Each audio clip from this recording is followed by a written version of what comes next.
Alright, PGS3 is over and done with, and so is that dusty old tier list all about logos or something.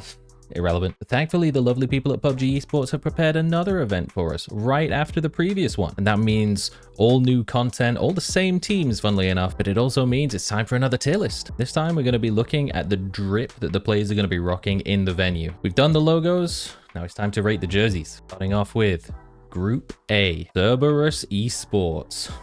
As a mid-30s man who looks suspiciously like me once said, "That was fire." He's not wrong. Definitely is fire. One of the big criticisms I had about the logo in the logo tier list was the fact that when it's in a pretty small size, then you lose a lot of the detail. So I do like that it's larger and centralized. Give space for the Vietnamese flag as well as the only Vietnamese representing team at this tournament. And I can imagine future versions of this jersey with an additional star on top to represent the championship that they've won would look pretty sick too. Collar coming down with those nice gradient patterns, keeping the color scheme as well with the white, red, and orange. Looks like there's some subtle kind of patterning in the background. Can't exactly make out what it is from this image. I would say overall, the design on this one is very well done. The fire coming up in the bottom and on the sleeves fits the theme very well. Yeah. Overall, this one's nice enough to wear. Continuing the run of APAC in Group A, we have E-Arena. Sadly, I'm not looking at the E-Arena branded elephant pants. Those are pretty sick though. This time, we're just focusing squarely on the jersey itself. Can't say I'm too familiar with any of the sponsors that they have on this thing, but they've gone for a almost classic football shirt style where you have the team's logo,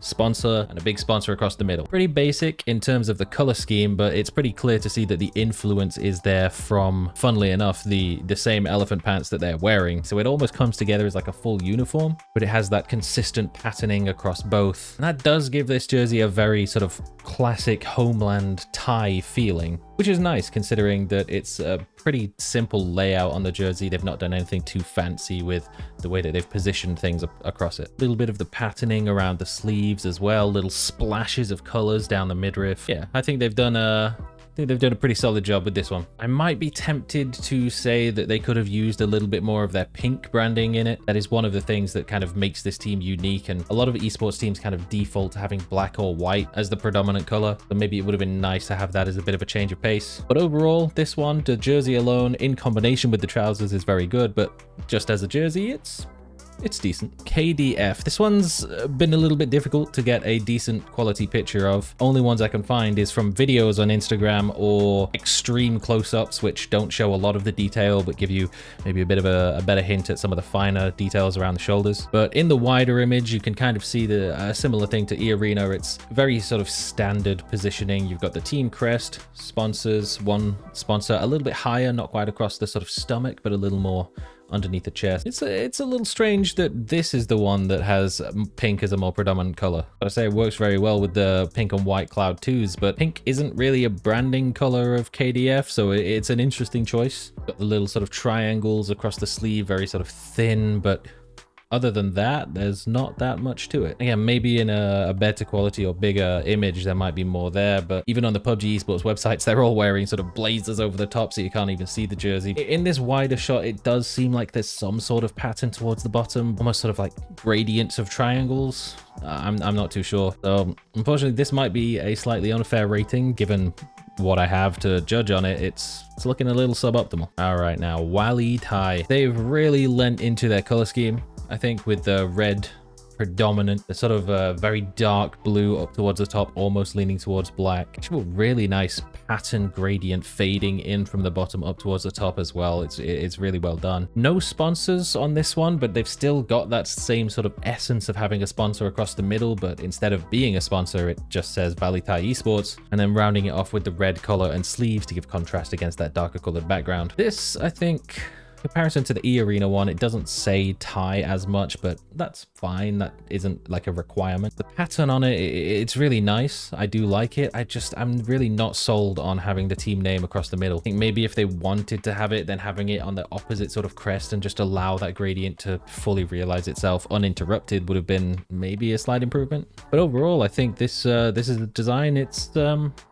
yeah, it's good. It's decent. It's decent. Okay, Howl Esports. They've also come with the sort of matching sweatpants as well, but they've not gone for the pattern across the trousers continuing on from the jersey. It's just a plain pair of trousers and all of the action is going on up top. Again, it's that same kind of style. Crest on one side, sponsor on the other. This time, no sponsor across the middle, which I do like, especially because the jersey itself, it's quite busy. There's a lot going on. And listen, I don't know if they just sort of targeted this one, but I'm a big nerd about like Norse mythology, Viking culture, and that kind of stuff. I mean, I literally, my casting name is Saga, right? It's based on Norse stuff. But the fact that they've included these Nordic runes all across this thing, really cool. I'm not enough of a nerd to be able to tell you what any of it says, but it's a really cool effect. It looks really good. The shoulders is where it starts to almost lets the whole piece down somewhat. I don't mind the splash of color, the red coming through, and I don't particularly mind that they've tried to incorporate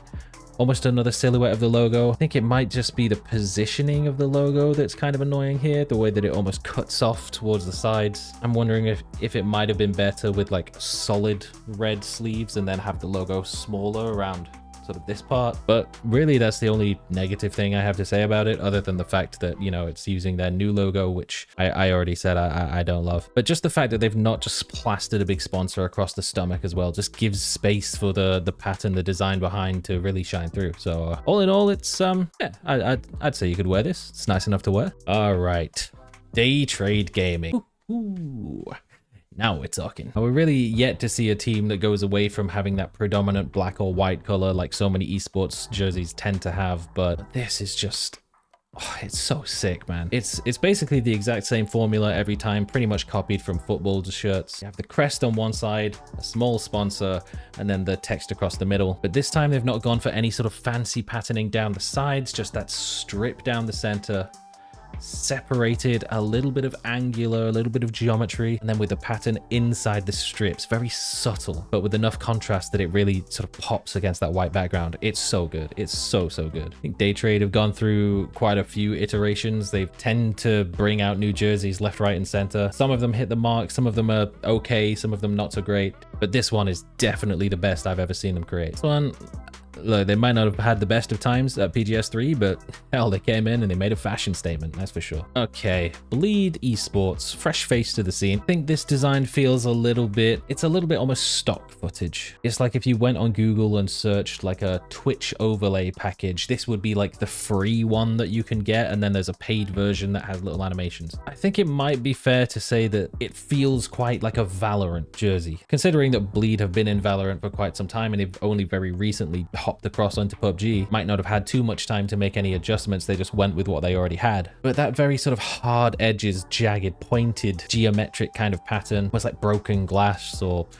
fractures. It just feels like something that really wants to give the impression of being high tech, but also in like a very sort of mundane kind of way. I don't mind the different shades of red and the sort of slightly lighter colors down towards the bottom. I don't think it's necessary to have bleed across the chest and across both shoulders as well, but potentially that space that could be used up by sponsors or really anything, or just nothing at all. But you know, it's not a total disaster. It just feels a little bit basic for what it is. So I'd say the Bleed Esports, not the worst thing in the world, but a little suboptimal. Armory Gaming. Well. I had a couple of questions about the logo, about some of the design choices that they've made. And here what they've opted to do is just put the logo everywhere. They've still sort of tried to emulate that classic shirt design style with the logo on one side and a sponsor on the other, although the sponsor in this case is the player's name instead, which I do like, a little bit of personalization. But on the opposite side, the logo, it's so far off to the side, it's almost like in the armpit. It's very weird. Like if you weren't looking at this from a perfectly straight on view, got it kind of a 3/4 angle, it'd be like here, like you wouldn't be able to see it. But thankfully they've compensated by just spraying 50 other logos desaturated on the other side. The little trickles of red, particularly around the sleeve, just feel a little bit randomly placed. It's on the back half of the sleeve and not the front. I don't mind that they've gone for a strip all the way down, but the gradient down at the bottom, it's not great. It feels like something Luton Town would have done, and we all know how Luton Town's season went. Wasn't great. I think there's some concepts there that could be workshopped into something workable, but for now, this one, it's like they had a bunch of ideas and they just threw them all at the wall, and unfortunately everything stuck. So for Armory Gaming, it's designed by a blind man.